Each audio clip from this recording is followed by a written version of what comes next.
You're looking at a high school LeBron James, probably around age 16 or 17, and a 40-year-old Michael Jordan. This picture has been blowing up Twitter and has generated many interesting responses, and while all the sources aren't verified, I've done extensive research to confidently present you with the story. There's no video footage of this scrimmage online yet, and the question I want to investigate is, what really happened here? This is Topic Tackle, let's go.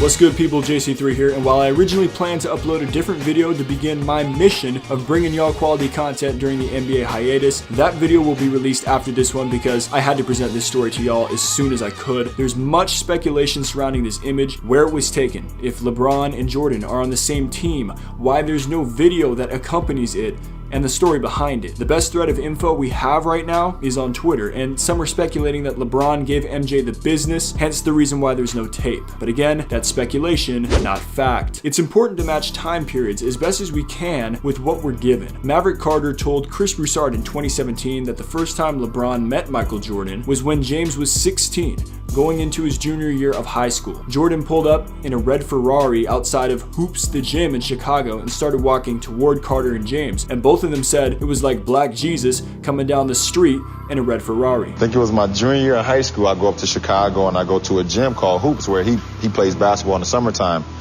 And I didn't know he was going to be there. But I seen him walking towards me, and it was kind of like he was walking on air. I had to pinch myself. Is that Michael? Who? And it's like he was like Black Jesus to me. Like. Hoops the Gym in Chicago was a popular spot for pickup games between NBA players in the early 2000s. Carter described it as basketball heaven. This little building with 2 courts in it, a weight room that wasn't huge but had all the technology advances for weightlifting. LeBron and Carter found out about it at an AAU tournament in Chicago where they met Greg Ryan, who worked for Michael Jordan's trainer, Tim Grover. They were invited to the gym where Grover talked to LeBron about the importance of lifting, considering at the time, 16-year-old James hadn't really lifted in his life. LeBron and Carter would return to the gym where James would eventually get to play in pickup games against the likes of Paul Pierce, Jerry Stackhouse, Antoine Walker, and Ron Artest. And this is where it gets interesting, people, because Artest, now Meta World Peace, shared this on the Knuckleheads podcast back in September of 2019. Maverick brought him. Maverick brought him, really? Maverick was there with him then? Maverick was a little older than him, but he hadn't went to college yet. Yeah. That's amazing. I didn't know that. Yeah, I was there. Twan had brought him out there. That's why I he gave him was a there. forearm on fast break. He was coming. He was cooking. He couldn't. Nobody can guard him. LeBron James. At all. They couldn't guard him. I'm like, I'm getting embarrassed. He's embarrassing us. So he's coming down full speed. LeBron James. Boom. I lay him on the floor. He get up and start cooking more. He's just tough. He was about 225 at that time.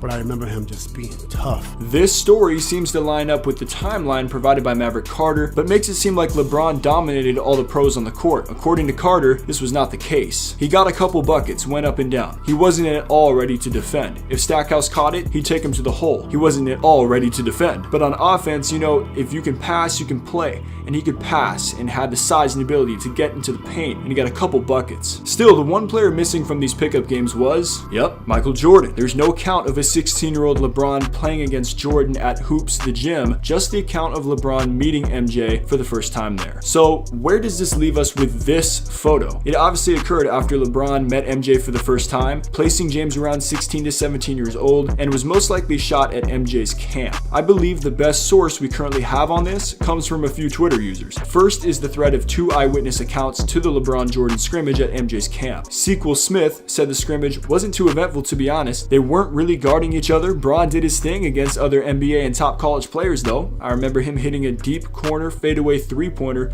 and some dope dunks. Another user, Dylan Collins FOE, spoke differently, saying, I was there. It was at the MJ camp. LeBron was like 16 or 17 and dominated all the NBA players with huge dunks. It was dope. And by the looks of his bio, this is a fan of Steph Curry and the Warriors. And generally, Warrior fans don't praise LeBron because of all the finals matchups. So why would a guy like this lie about LeBron's performance, especially considering that he said LeBron dominated? This user also posted a picture of himself with Jay Williams, who was his coach at the camp, and evidently, he's a young kid, and this is something that he acknowledged in a reply. To conclude, do I think a high school LeBron embarrassed Jordan at his own camp, so much so that this led to tapes being destroyed? Based on my research, no. But one thing is accurate, that if these tapes got released, they would blow up YouTube. So let me know what you think in the comments down below. Who would you pick, high school LeBron or near 40-year-old MJ? Leave a thumbs up on this video, and we'll be back with more Topic Tackle coming soon. Stay solid, people.